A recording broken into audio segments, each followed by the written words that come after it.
Hello friends, welcome in the education fever. बात करते हैं 6 जुलाई के महत्वपूर्ण प्रश्नों की। तो देखते हैं, हाल ही में नासा ने किस नाम के संक्रमण से बचाव के लिए 3D प्रिंटेड नेकलेस लॉन्च किया है।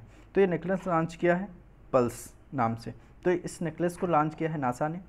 तो ये इसका काम क्या होगा, देखिए नेकलेस है, ऑब्वियस सी बात, इसको गले में पहनेंगे तो इससे क्या होगा, जैसे ही हम अपने हाथों को जो है अपने चेहरे की तरफ ले जाएंगे, ये जो नेकलेस है ये वाइब्रेट करने लगेगा और जिससे जो हम जो है सावधान हो जाएंगे। अब इसको इसलिए क्यों किया गया, क्योंकि जो कोविड-19 का जो संक्रमण है वो हाथों की वजह से भी फैल सकता है। क्यों? जैसे हाथों में मान लेते कोई वायरस है और वो वायरस जो है आपके जो है चेहरे पर लगेगा, चेहरे से सांस के थ्रू जो है आपकी बॉडी में इन्फेक्ट कर सकता है और आप जो है उससे बीमार पड़ सकते हैं।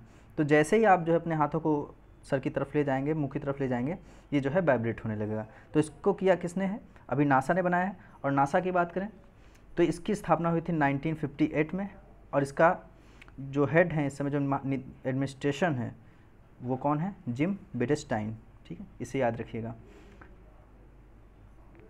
Global e waste monitor 2020 report में कौन सा देश ई कचरे में सर्वाधिक बड़ा योगदान करता रहा है? तो ये अभी रहा है चीन। देखिए, चीन तो रहा है पहली पोजीशन पर और भारत की पोजीशन क्या रही है? भारत की पोजीशन 3rd रही है और यूएसए रहा है 2nd पोजीशन पर। अगर हम बात करें तो ये चाइना ने जो है 10.1 मिलियन टन इतना जो है ई कचरा इस बार जो है जनरेट किया है और यूएसए ने जो है 6.9 मिलियन टन और भारत ने 3.2 मिलियन टन कचरा जो है जनरेट किया। ये ई कचरा से मतलब क्या है? ई कचरा मतलब है जो इलेक्ट्रॉनिक प्रोडक्ट से कचरा उत्पन्न होता है, उसकी हम बात कर रहे हैं। अब ये कचरा जो है इसका जो है 17.4% ही रिसाइकिल हो पाता है, बाकी सारा कचरा जो है हमें कहीं ना कहीं डंप करना होता है। तो ये जो है आज की बहुत बड़ी चुनौती है कि ई कचरे को जो है कैसे जो है समाप्त किया जाए और जो हमारे जो है पर्यावरण को ख़राब ना करे। अब चीन के देख लेते हैं। चीन की राजधानी क्या है? बीजिंग। इसकी करेंसी क्या है? रैनमिनबी। और यहाँ के प्रेसिडेंट तो हैं, सभी जानते हैं, सी जिनपिंग। एक प्रश्न है आपसे कि जो इंडिया और चाइना के बीच में जो स्टैंड ऑफ चल रहा है, जो इंडिया और चाइना के बीच जो बॉर्डर लाइन है उसका नाम क्या है? हाल ही में किस राज्य केंद्र शासित प्रदेश ने LEAD नामक पोर्टल लॉन्च किया है? तो ये पोर्टल लॉन्च किया है किसने? दिल्ली ने। और ये किस लिए लॉन्च किया गया है? ये लॉन्च किया गया है, इसका फुल फॉर्म देख लेते पहले। इसका फुल फॉर्म है learning through E sources made for association for Delhi. Learning through E sources made accessible through Delhi. इसका मतलब क्या है? इसका मतलब ये है कि देखिए, कोविड-19 के समय स्कूल तो खुल नहीं पा रहे हैं, लेकिन बच्चों को जो है लर्निंग में प्रॉब्लम आ रही है, उनको जो है उनकी पढ़ाई कैसे सुचारू रूप से चलती रहे, इसके लिए जो है वहाँ के जो शिक्षा मंत्री हैं, उप मुख्यमंत्री, उन्होंने क्या किया है, अभी एक प्रोग्राम लॉन्च किया है जिसके थ्रू क्या किया जाएगा, उनको 1 to 12 जो है सारा मटेरियल जो है ऑनलाइन उपलब्ध कराया जाएगा, जिससे जो है आसानी से पढ़ सकते हैं। अच्छा, दिल्ली के बारे में बात करते हैं। दिल्ली में कल ही एक योजना चलाई गई है, पौधे लगाओ पर्यावरण बचाओ। पौधे लगाओ पर्यावरण बचाओ योजना लॉन्च की गई है और अभी हाल में ही वहाँ प्लाज्मा बैंक बनाया गया है दिल्ली में और सरदार पटेल जी के नाम पर वहाँ पर भारत का सबसे बड़ा जो है कोविड-19 डेडिकेटेड हॉस्पिटल भी बनाया गया है। अच्छा, अभी वहाँ पर एक सेरो टेस्टिंग भी उपलब्ध कराई गई है, इसकी भी फैसिलिटी उपलब्ध कराई गई है। और कुछ दिन पहले एक सील्ड प्रोग्राम और 5T प्रोग्राम भी वहाँ पर चलाया गया था।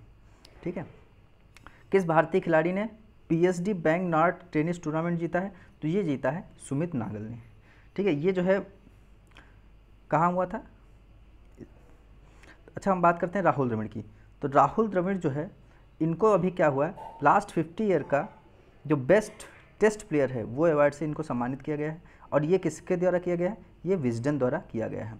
अगर हम बात करें नितिन मेनन की, तो इनको एलीट अंपायर लिस्ट में शामिल किया गया है और उस लिस्ट में शामिल होने वाले ये 3rd इंडियन हैं और सबसे कम एज के भी अंपायर हैं।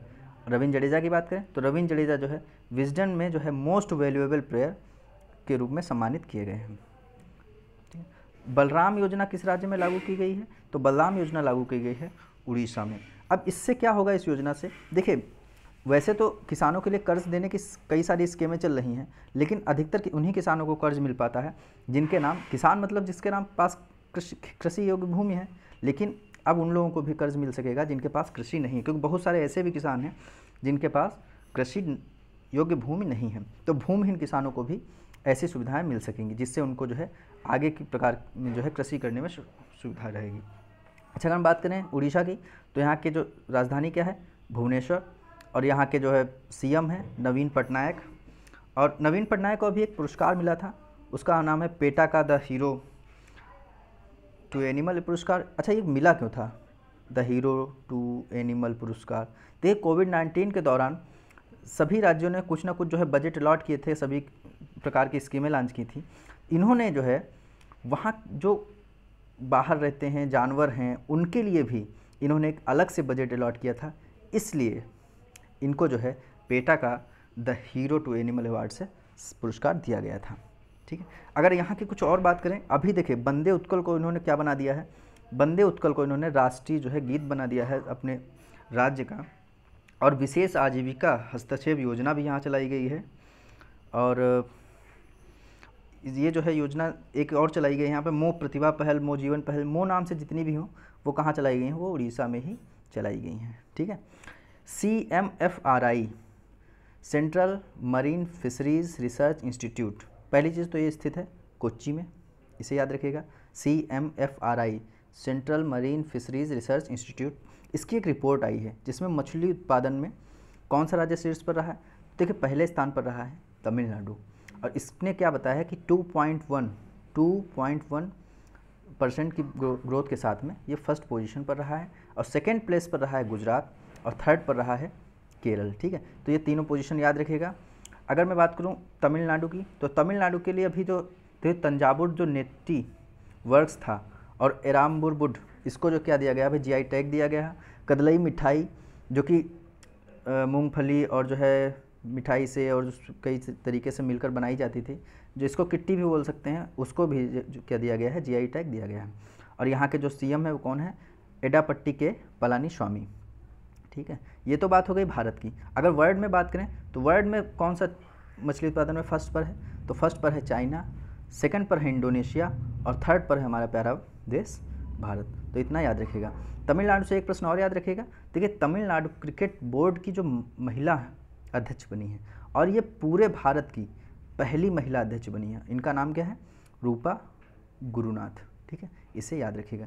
अब मैं आपसे एक प्रश्न पूछता हूँ, MCC की अभी पहली महिला अध्यक्ष बनी है, जो कि इससे पहले संकारा जी थे, उनको रिप्लेस किया है MCC की अध्यक्ष में, उनका नाम क्या है? मैं अभी 3 या 4 दिन पहले ये बता चुका हूँ।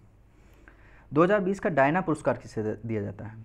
किसे दिया गया है ये पुरस्कार? तो ये दिया गया है फ्रेया ठकराल को। अच्छा, ये पुरस्कार दिया क्यों जाता है? देखिए, जो वेल्स है, वेल्स कंट्री, उसकी जो राजधानी है, उसकी जो राजकुमारी थी डायना, उनकी जयंती पर ये युवाओं के सामाजिक और मानवीय पुरस्कार के लिए दिया जाता है। अच्छा, ये फ्रेया ठकराल कौन है? ये देखिए, ये 13 साल की दिल्ली में रहने वाली लड़की हैं। ठीक है, कहाँ की हैं?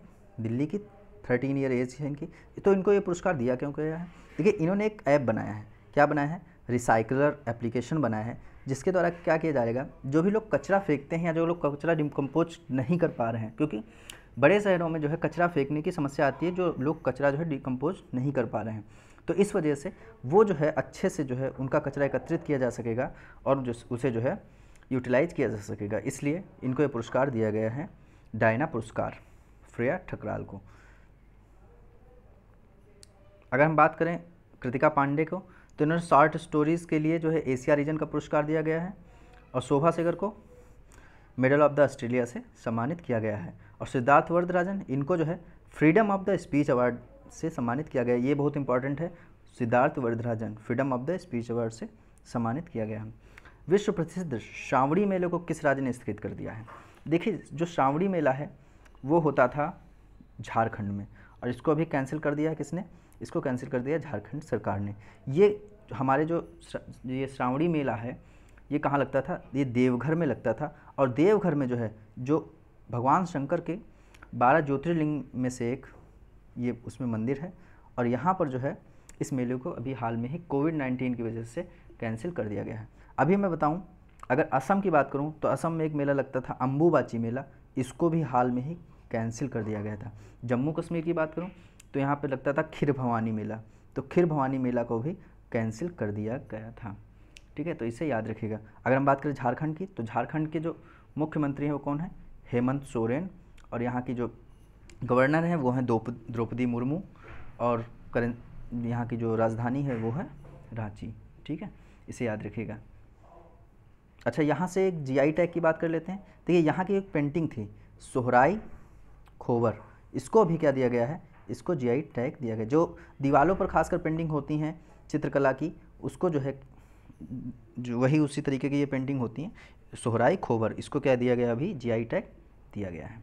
ठीक है, यूनाइटेड नेशन में नीति अधिकारी किसे नियुक्त किया गया है, तो ये नियुक्त किया गया है वैशाली मोहंती को। अभी मैंने बताया था इंद्रजीत पांडे, इनको क्या बनाया गया है, इनको जिनेवा में यूनाइटेड नेशन का जो है भारत का स्थायी प्रतिनिधित्व बनाया गया है।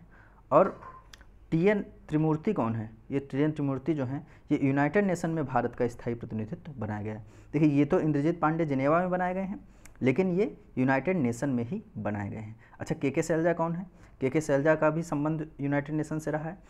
ये जो है केरल की स्वास्थ्य मंत्री हैं, और इनको हाल में ही यूनाइटेड नेशन ने सम्मानित किया है, क्योंकि इन्होंने जो है अपने राज्य में जिस तरीके से कोरोना का हैंडल किया, इसलिए इनको पुरस्कार दिया गया है। ठीक है, अभी यूनाइटेड नेशन से और बात करें, अभी इसमें सिक्योरिटी काउंसिल में भारत जो है 2 साल के अस्थायी प्रतिनिधित्व तो इसे मिल गया है। ठीक है, और अगर बात करें इसकी स्थापना की, तो इसकी स्थापना हुई थी 24 अक्टूबर 1945 को। इसका हेडक्वार्टर है न्यूयॉर्क में। और यूनाइटेड नेशन डे कब मनाते हैं, तो इसकी स्थापना दिवस अर्थात 24 अक्टूबर को ही मनाते हैं यूनाइटेड नेशंस डे। ठीक है, अगला प्रश्न देख लेते हैं। जिप ड्राइव नाम से किस बैंक ने इंस्टा ऑटो लोन की शुरुआत की है, तो ये शुरुआत की HDFC बैंक ने। ठीक है, इसे याद रखिएगा। अच्छा, हम बात करें अगर ICICI बैंक की, तो देखिए इसने भी स्विगी के साथ एक समझौता किया था, जिसके द्वारा वॉलेट लॉन्च करेंगे। और अगर हम बात करें, इन्होंने जो है फ़ोनपे के साथ एक समझौता किया था, जिससे जो है कई सारे UPIs बना सकेंगे।